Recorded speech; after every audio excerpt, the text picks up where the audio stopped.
welcome to the Wormhole Podcast, episode 20. Joining me today is the author of 5 historical fictions set in various different time periods. They are Amy Snow, Florence Grace, The Hourglass, Darling Blue, otherwise known as The Love Note, and The House at Silvermoor. Hello, Tracy Rees. Hello, Charlie. How are you? I'm really good today, thanks. How are you? I'm good. Yes, the sun is shining and it's warm outside and it's very inspiring. It's the same here, yeah. Can't wait to go to the beach later. I have to apologise. I'm going to start with a question that you have answered. I know you've answered loads of times, but I think it is appropriate here. Tell us about Richard and Judy. Okay, well, so obviously Amy Snow is my first novel, and I got published by winning the Richard and Judy Search for a Bestseller competition. And I can honestly say that changed my life, because wanting to be a writer, was my dream forever. And that was the moment that I knew it was going to be possible. It was an amazing whirlwind. No other publication since has been quite like it, although they're always very exciting. Publication day, which was April 2015, so a while ago now, was just extraordinary. It started off with getting up very, very early in London and going to the ITV studios, meeting Richard and Judy there, sitting in the green room chatting with them for ages, and then and then appearing on breakfast TV with them, followed by a photo shoot, press conference at the Covent Garden Hotel, followed by hours of BBC radio studios in a little studio together doing various local radio phone-ins. And they were tremendous. They were very supportive, very genuinely excited to be launching a new writer. They love what they do. They love the books. So it was really, really fun. I really enjoyed it. They do have a knack for choosing very good books. They do. I remember seeing Amy Snow. Never heard of you before because, it was your first book. And sure. I remember standing in Salisbury, and it was one of the shopping centres there, and I was just waiting for someone. And I looked in W.H. Smith in the window, and there's a massive cover of a book. And I love the cover. And I really wanted to read this book by the author Amy Snow. And so Richard and Judy, yes, very good books. They do choose them. They do. So you have a background in non-fiction publishing before you started your novel writing. That's right, yes. Basically, when I was in university and all my friends were choosing high-powered careers and zipping off to do this and that, I remember just completely floundering and thinking, all I want to do is write stories, because really being a writer is what I had always wanted to do. But obviously, it's very, very, very tough to break into. And what that translated as to me in the guidance that I received along the way is basically nobody can make money out of writing. You have to find a proper job. So I really chose publishing when I graduated, because I think there was just this part of me that hadn't quite given up, even though I accepted that wisdom. There was this part of me that thought, but if at some point, somehow I were to get published, wouldn't it really help if I knew the industry from the inside? And I think, I had sort of dreams of reading novels for a living and meeting lots of other authors and things. But in truth, I ended up in medical publishing. So I had 8 years of reading diabetes textbooks. So it wasn't quite what I'd imagined. But actually, that initial thought that I had did hold true. I did learn everything about the publishing process as it was back then, from start to finish. And it does help me now that I'm a writer, I think, very much. Well, I'm thinking if this background, you've got manners, the bit of medicine. I suppose I'm wondering if you're going to pull some of that background into your future books. I don't know. Maybe. My mother was a nurse. My dad was a medical rep. So I've sort of got medical things in the family. But I don't know. So I know when I was reading Amy Snow, I thought, my goodness, this is Austen and Charlotte Bronte, a bit of both. And I loved it. I was like, my goodness, this is like a classic, modern classic nowadays. Oh, thank you. The characters read Dickens, which makes sense. It's that kind of time. And then I got to Florence Grace and I thought, no, she's a Dickens fan, definitely. Am I right here at all, or? Oh, yes, absolutely. Yeah. I mean, like most writers, I read profusely modern books, classic books, every kind of book. But yeah, Dickens, the Brontes, Jane Austen, they've all been great, great favourites of mine all my life, really. the books, the TV adaptations, the films, they make such sumptuous stories. And in terms of reading, I particularly love Dickens because I think he just has so much fun with language. Every book is a romp. The characters are outrageous. And he just has such an extravagant turn of phrase. And that's sort of what I really, really enjoy about language. So writing historical fiction for me has really allowed me to indulge that, I suppose. And every time somebody says that Amy's got a Dickensian tone or a Bronte-esque feel or whatever, I always feel incredibly pleased because, that was very much the inspiration. So if we say a limit of 3 here, so it's easier, who are your favourite authors other than classical? Oh, my word. We can make it 2 if you want. Okay, my mind always goes blank when people ask me that. It's like I've never read a book.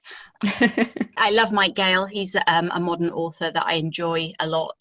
I think he writes contemporary stories that about families and friendships and relationships that are just very, very finely tuned. And I love Celeste Ng as well. Little Fires Everywhere and so on. I'm not a great psychological thriller reader. Her books are probably as tense and nail-biting as I'll go because I'm a baby. But oh my goodness, her writing as well is just tremendous. So no Before I Go to Sleep or Gone Girl? No. It's funny because whenever sort of wannabe writers ask me about commercial trends and what about Gone Girl and how, and I'm like, I don't know. I'm sorry, I've never read it. So we better get on to your individual books. So listeners, I'm going to give you a hopefully spoiler-free, very brief summary. Amy Snow is about an abandoned baby being found by a young girl from an aristocratic family. Aurelia demands her parents let the baby stay, but unfortunately she dies as a young woman, and the now adult Amy Snow has to leave the estate. But she's not been forgotten. As she's cast out, she starts to study the letter Aurelia wrote for her, the first in a hidden series that will lead to a great secret. Tracy, you have a reading from this book for us. I do, yes. So the reading that I've chosen is actually the morning after Aurelia's will is read. So that is the day that Amy, now aged 17, has to leave Hatfield Court forever. Aurelia's parents detest her, so there's no chance that she's going to be allowed to stay. To all intents and purposes, the legacy that Aurelia has left her is very modest, very uncontentious. So this is the following morning, first thing, and it's the moment that she realises there's more to it than that. I slept fitfully, riven with loneliness and afraid of a future that I could not imagine. But I trusted Aurelia. If she said I could start a new life with £10, then that is what I would do. This uneasy mix of trust and fear bore me through to morning, when I struggled upright in the dusty winter shadows to stand at the window and stare at the horizon in the hope that it would yield some inspiration. And so it did, though not in a way I could have anticipated. Mr. Clay was pacing in the kitchen garden. I was astonished. He had, of course, gone home yesterday after the reading. Why was he back so soon, and amongst the vegetable plots? Surely he could not have business with the Venaways, a lowly schoolteacher with no breeding. Then he looked up and saw me and raised a hand, his mouth opening into an "ah," though of course I could not hear it. He made a sequence of gestures expressing an invitation to join him, an imprecation to be secretive, and a great good-mannered deference all at once. I had not known that communication without words could be so fulsome. Hastily I dressed and bundled back my hair, then ran through the silent passages out into the walled kitchen garden. "Is there somewhere to speak in private, away from the house?" he asked at once in a low, urgent voice. Whatever his business, it was clearly too important to waste time on niceties. So I led him through a gate, along a lane, and thence into a small copse. Shrouded by trees and January mist, we would not be observed. The wind whispered secrets in its own incomprehensible language. The trees stood in enigmatic silence, bare and black like the truth of Aurelia's death. He glanced around and, satisfied that the place would do, whipped off his hat. "I beg your pardon, Miss Snow, for disturbing you at such a difficult time. Only, you see, I was charged to come." "Charged by whom, Mr. Clay?" He looked bewildered by his own words. "By Miss Venaway." My heart stilled. How could this be? He reached within his overcoat and drew out a parcel. Clutching it, he hesitated. After I returned home last night, I felt uplifted by the generous request she had made me. I sat in my study and wrote an extensive letter to Miss Page telling her of Miss Fenaway's generosity and vision. Miss Page and I are betrothed, you know. I know, Mr. Clay, I know. And then, well, I partook of some chops. Chops, Mr. Clay? Yes, chops, simmered with herbs and onions, delicious. I find that good fortune brings on a hearty appetite. And so it was some time before I returned to my study to open the package that Mr. Ditherington had entrusted to me. It was quite large, as you may recall. I could not recall the package, distracted as I had been during the reading of the will. But if there were some final word from her, I would give everything I owned for it. In fact, said Mr. Clay, it contained very little for me. A banker's draft for the amount stated, and a letter containing very kind sentiments for the school's future and my matrimonial happiness. The letter also contained a request, and there was this. He handed the parcel to me at last. Amy Snow was written on the outside in Aurelia's familiar handwriting, in Aurelia's favourite violet ink. I could hardly believe it. I looked up at Mr. Clay's earnest face. The request was that I should deliver this to you in person before you left Hatfield Court, and let no one else know that I had done so. I could not let her down. She has thought of everything, I said in a low voice. You meant everything to her. I wish you luck, Miss Snow. I hope you will count me as one friend at least, wherever you may go.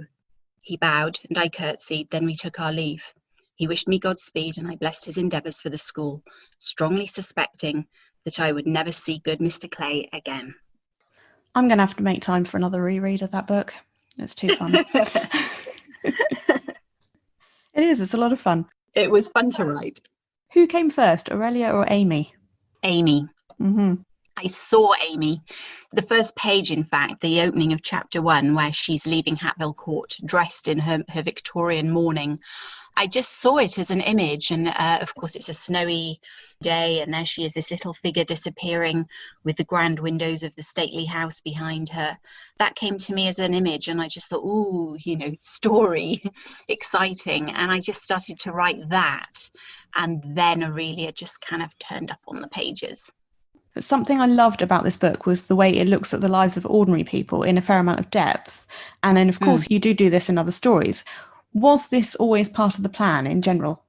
I didn't have a plan, if I'm perfectly honest. I'm not a planner. I'm very much a kind of make it up as I go along, receive the inspiration that comes to me.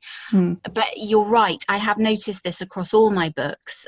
There is a mixture of advantaged and less advantaged in every book. And sometimes the main characters are the aristocracy, sometimes not.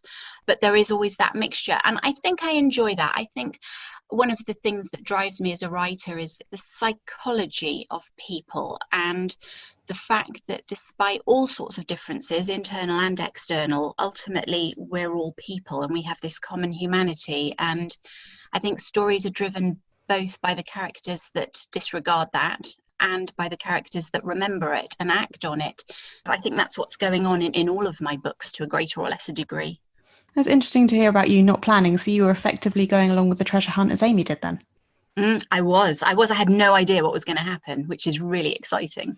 So I call it treasure hunt. I suppose that's the easiest way to describe it. Yes. So you have this brief scene in a coffee house, which really drew me, partly because of the previous question. Did you ever get to researching what coffee culture or coffee houses were like at all in Britain at that time? Yes, I did. I was quite sort of meticulous about. So with research, I start off getting the general context of the time so that I can start writing and it'll be convincing. But of course, because I don't plan the plot, I don't know in advance everything I'm going to need to know. So when I discovered that Amy's wandering into a coffee house, I had to sort of stop what I was doing and just make sure that there were coffee houses then, that women would have been allowed to go into them and so on. So if I remember rightly, that was internet research that I did for the coffee houses. I visit places, I go to museums, I use books, I use the internet, all sorts. So your library is vastly expanded since you've become a writer. Oh, yes. Absolutely. Before I was very much, a bookworm. I just love stories and my bookshelves are full of novels. But now the factual books are fighting back. Do we have any idea how many children might have been abandoned or how many women had trouble in that period? Good question. Well, I don't have an exact number, but I know it was really, really common. I remember researching it at the time. And I mean, in fiction, Dickens, Oliver Twist, is full of abandoned children, orphans. And I know that in the 1740s, which is way before the beginning of Amy Snow, a guy called Thomas Coram started the Foundling Hospital. And over the years, they had various policies there about the mother had to present the baby in person so that there was a sense of accountability. Or at one point, they said, if you give £100, you can just leave the baby, no questions asked. And they actually left a basket outside for it. And that's just that one hospital in London. As for the babies that were just abandoned on the roadside, literally, there were a lot. And I remember reading factual accounts of women who had, or men who had found babies in hedgerows and things like that. And of course, the reason is because, well, it's several-fold, but obviously there was no contraception available. There was an immense shame to a woman if she had a child out of wedlock. If she was single, the social stigma, it's hard to imagine now, but it was immense. I read an account of one woman who, when it was discovered that she had actually given birth, wanted to stab herself because it was all over for her. There was a very, very high mortality rate, so babies just ended up without parents. All sorts of reasons, because, Victorian England was a world very different from the one that we know now, and it was quite a common occurrence. Florence Grace, this is another book in the 1800s. And listeners, for your benefit, Florence Grace is a rags to riches to lesser riches story about young Florrie Buckley, who becomes a servant for an evening to help out at a party. During the evening, she hides behind a curtain to watch the merriment and, spying a boy around her own age, ushers him behind the curtain with her to talk, finding a kindred spirit. To give you a glimpse without spoiling the story, his surname is Grace, but she isn't going to marry him. So, Tracy, I don't think I've ever read a book where the title's kind of just, in quotes, just a name, yet within a few pages having that name as a title gives you a strong idea for where the plot's going.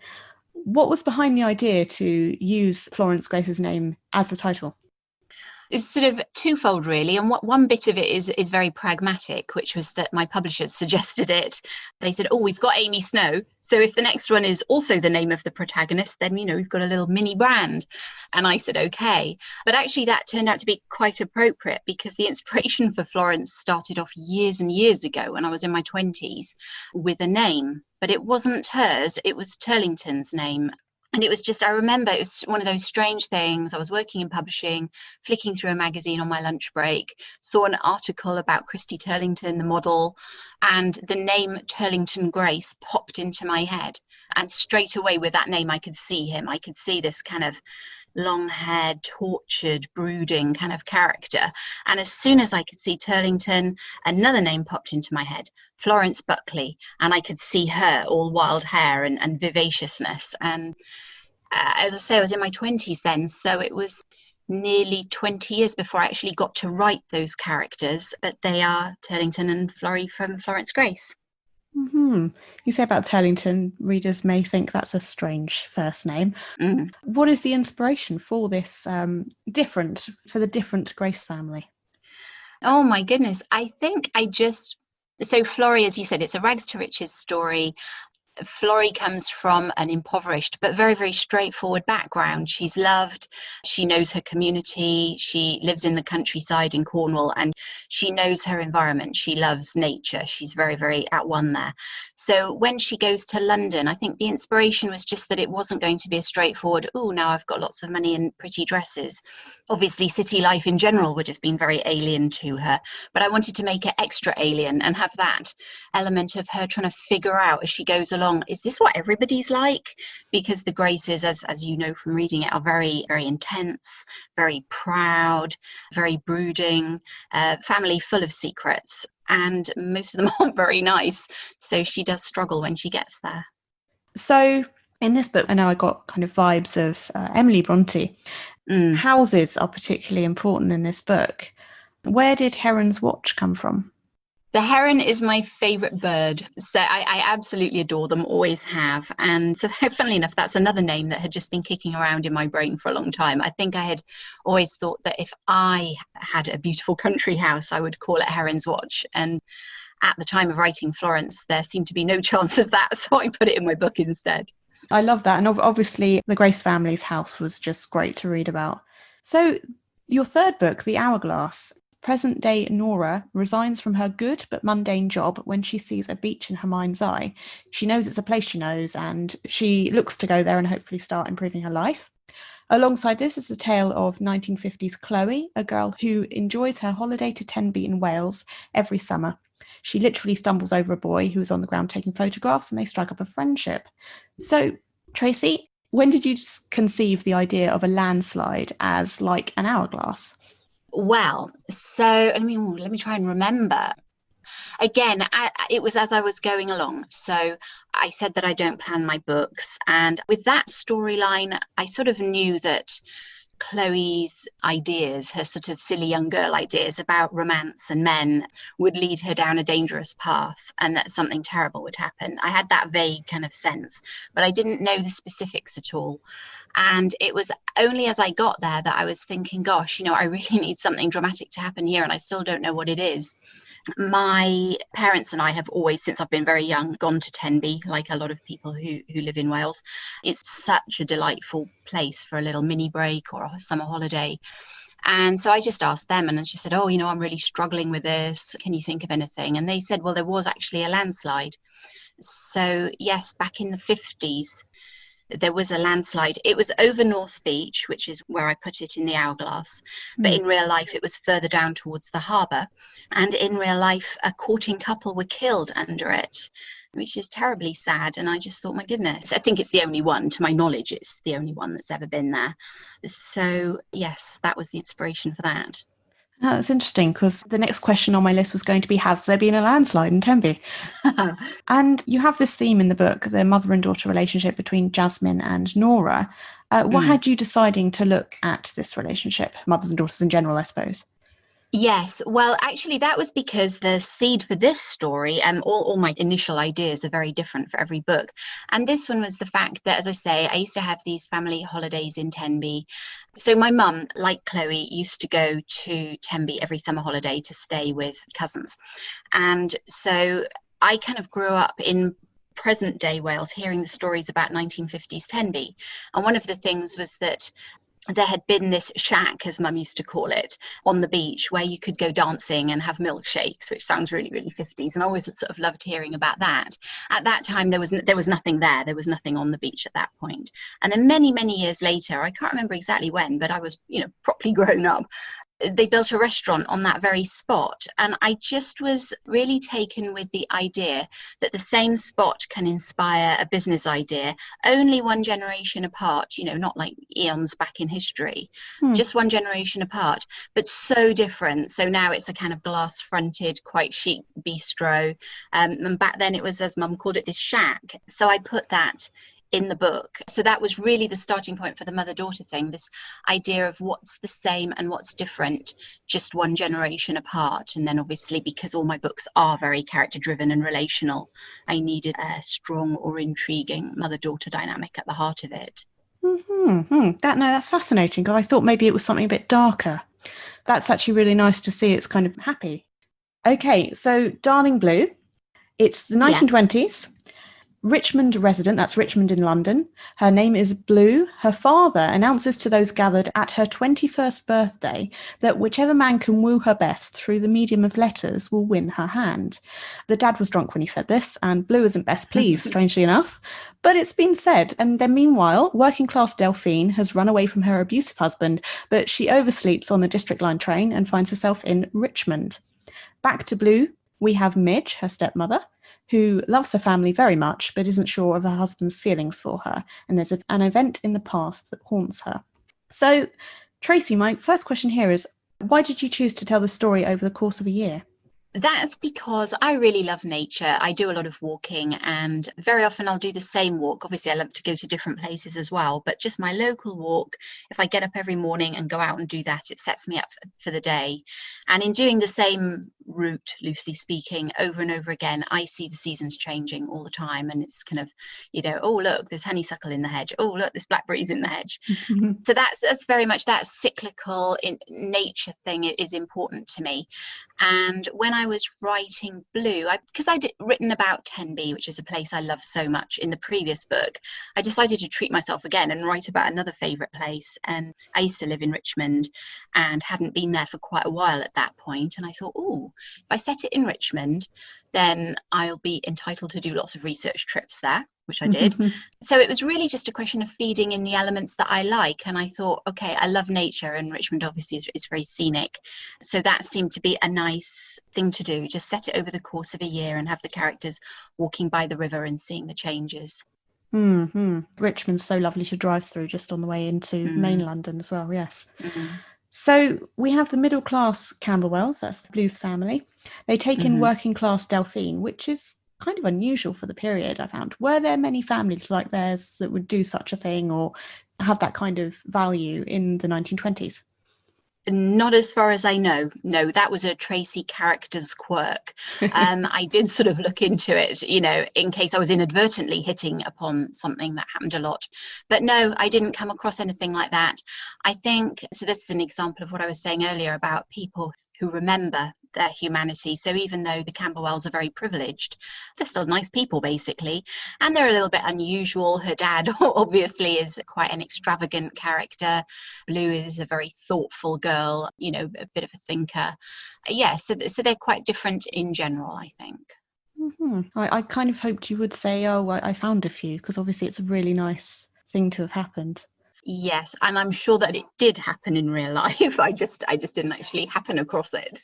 You've got this concept of letters, Blue being wooed by these letters. Was this story based on anything you'd heard before? No, it wasn't. It was really just that at that particular time, I was starting to feel just a little constrained by the need as an author who's making a living out of writing to build a brand. So obviously, I love writing historical fiction for reasons that I've mentioned earlier. But after 3 books, there was a bit of me thinking, I just want to write a fairy tale. But that would have been a bit of a radical departure, I think, for my publisher. So that whole, I will give my daughter's hand to whoever can blah, blah, blah, has got a fairy tale feel to it. And so that was my starting point. I thought I'll just write a fairy tale in disguise. Yeah, no, fairy tale was the word that came to me. And also I think you've got a bit of that in the House of Silvermoor, I found. Yeah. So we have Blue taking a job as a journalist. Women had previously written for magazines every now and then, but this was obviously quite different. Did you find out anything interesting about this change of work, particularly of women working for newspapers, becoming reporters? Yes, I did. That was a really interesting strand of research, actually. And one of the things I did was go to the local studies library in Richmond, where they actually have newspapers from the 1920s. They're absolutely enormous, broadsheets, huge, and they are in binders, and the binders are brought out and laid before you on polystyrene blocks to support them so that the spine doesn't fall right open and crack them. But then you can look at them, turn the pages, which are crumbling. And I did really enjoy the tone of voice that people wrote in back then. Anyway, that's a bit of a tangent, sorry. There were female bylines here and there. Obviously, they were still very much a minority. In Darling Blue, I think Blue is one of 2 women in the newspaper office out of, I can't remember how many, but several men.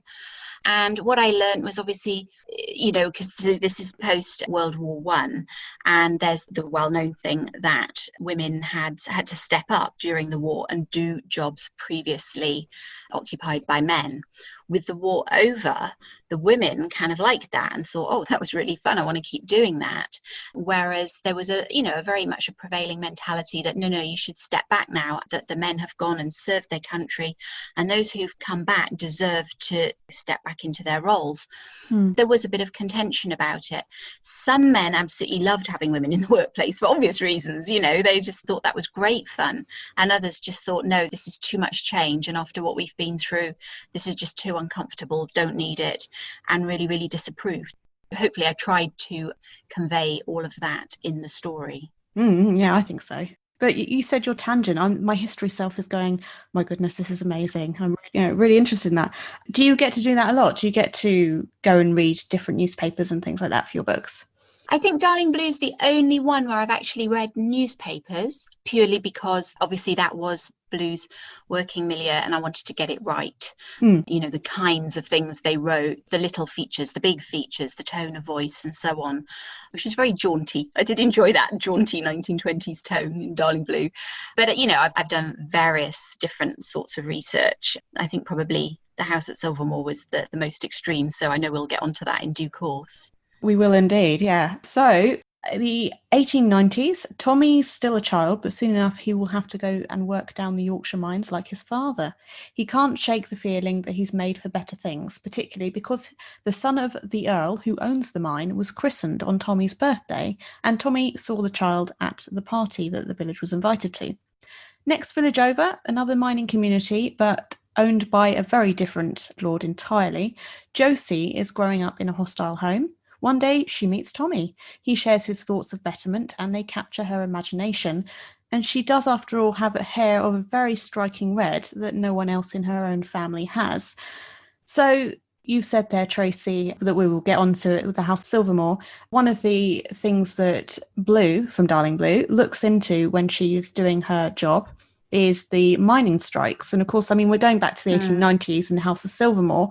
But did that inspire Silvermoor? Partly, yes. It was the mining strikes in the 20s, which is something that I glimpsed in doing my research and would have liked to look into a lot more. But obviously that wasn't, a big thrust of the story in Blue, so I had to move on. I had also had the idea for Silvermoor for a little while, or at least not the story, but the setting. Actually, my agent had said to me several years earlier, I think someone should write a story set in the South Yorkshire coalfield. I think that would be really great. And that had kind of stuck with me.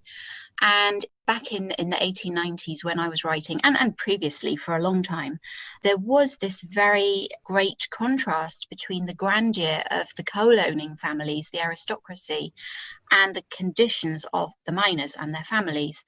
And so once I just did a tiny little bit of background reading on that, to see if it was something that I would like to set a story in, I was completely hooked. My goodness, the research for that I learned so much. It was heartbreaking, actually. This is the first time you've had a male narrative in your book. Was that quite interesting to do? Yes, I loved doing it.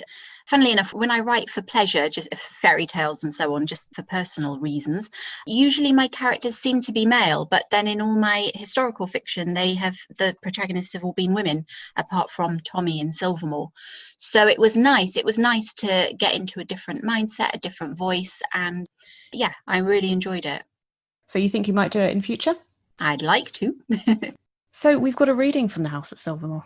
Yes. Okay. So, as you mentioned, the book starts when Tommy's very much a boy. It starts when he's 12. And at that point, so at 12, the boys had to leave school, go and work at the surface of the mines, knowing that in 2 years' time, at the age of 14, they would have to go down the pit. And this is what Tommy's been resisting and struggling against and trying to get out of the whole time. But he doesn't succeed.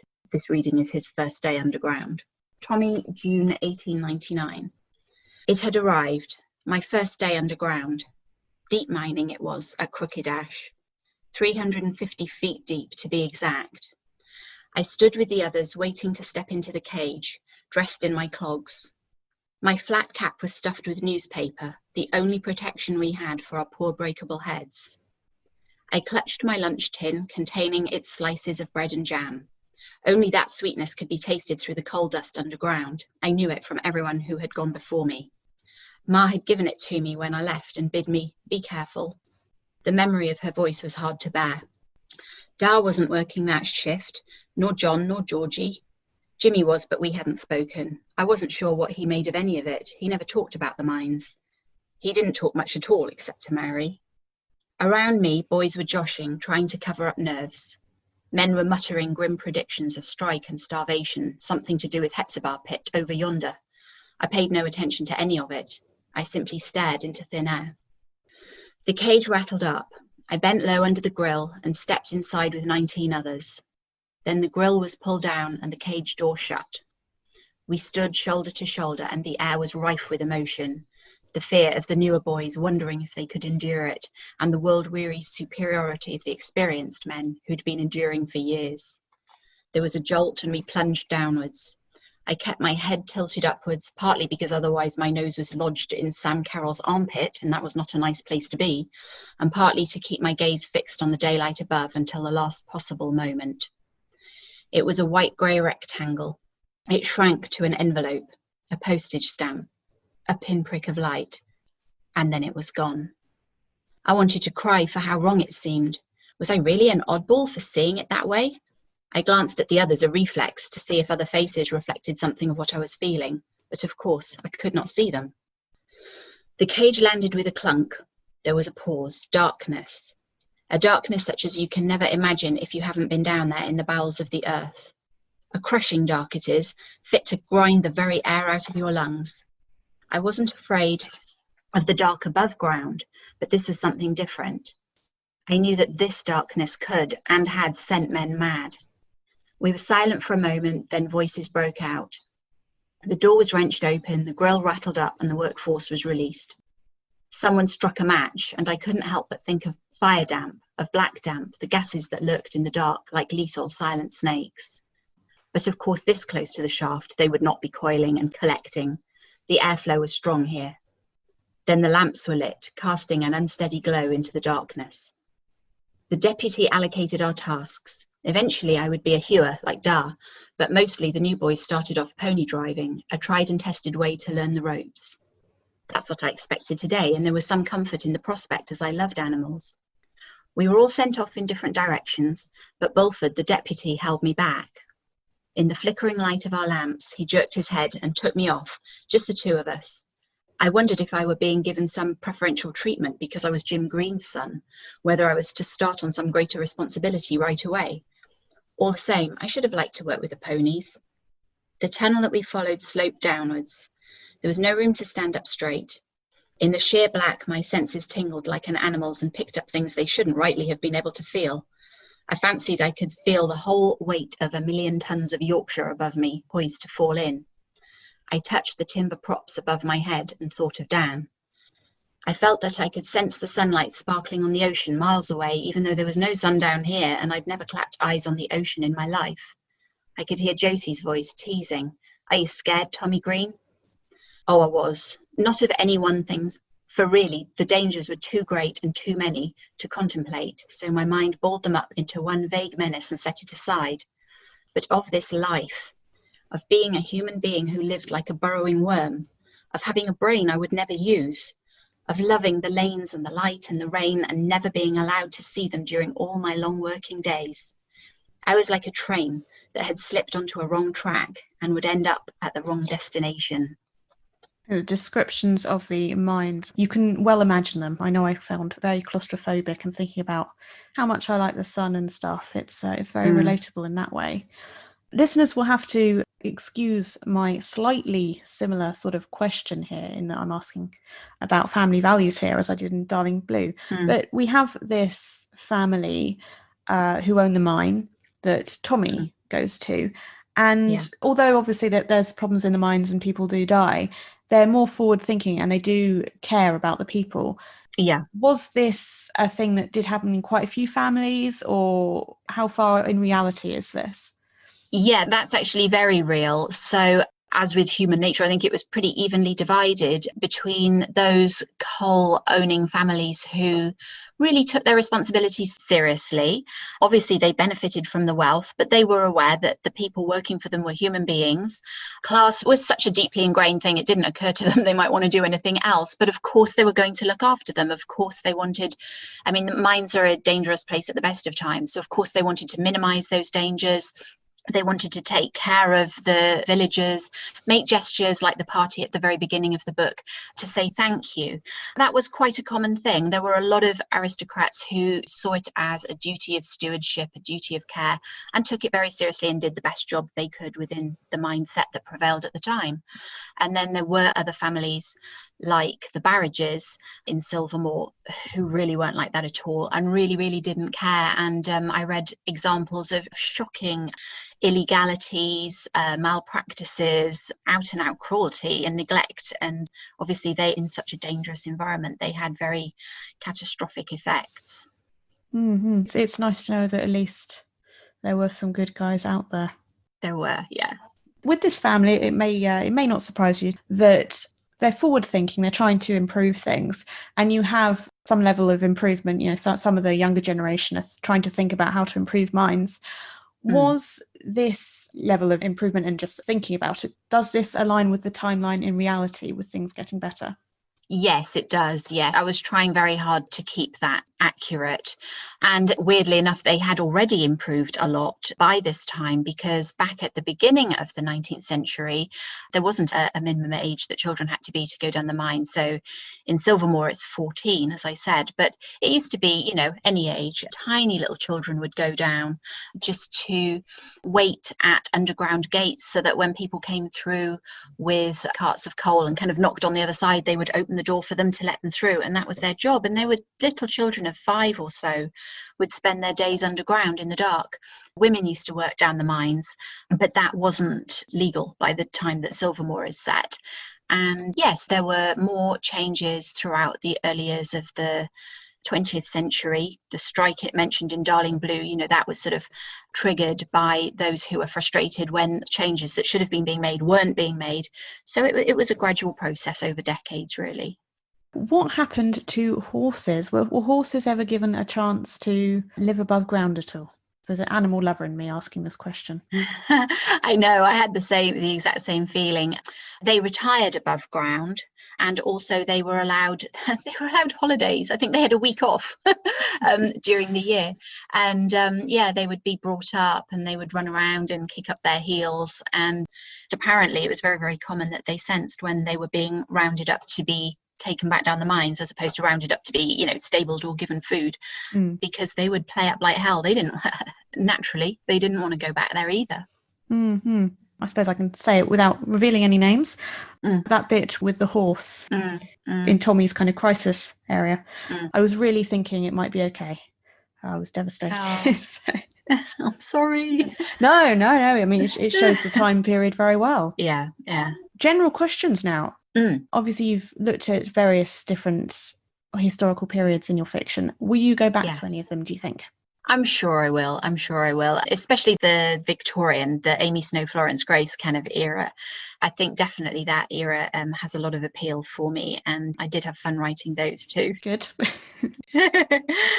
And also the turn of the century, when I wrote Silvermoor.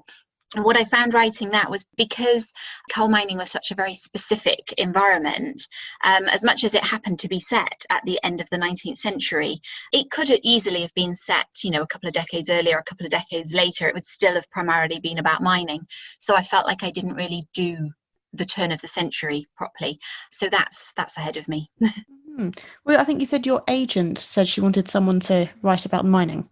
Yeah. Yeah. Did she mean you? Or did you take that and go, ooh, you know? A bit of both. She was planting a seed, I think, and it was with me for a couple of years before I actually did start writing Silvermoor. And then I kind of said to her, oh, do you remember when we had that conversation about that? And it went from there.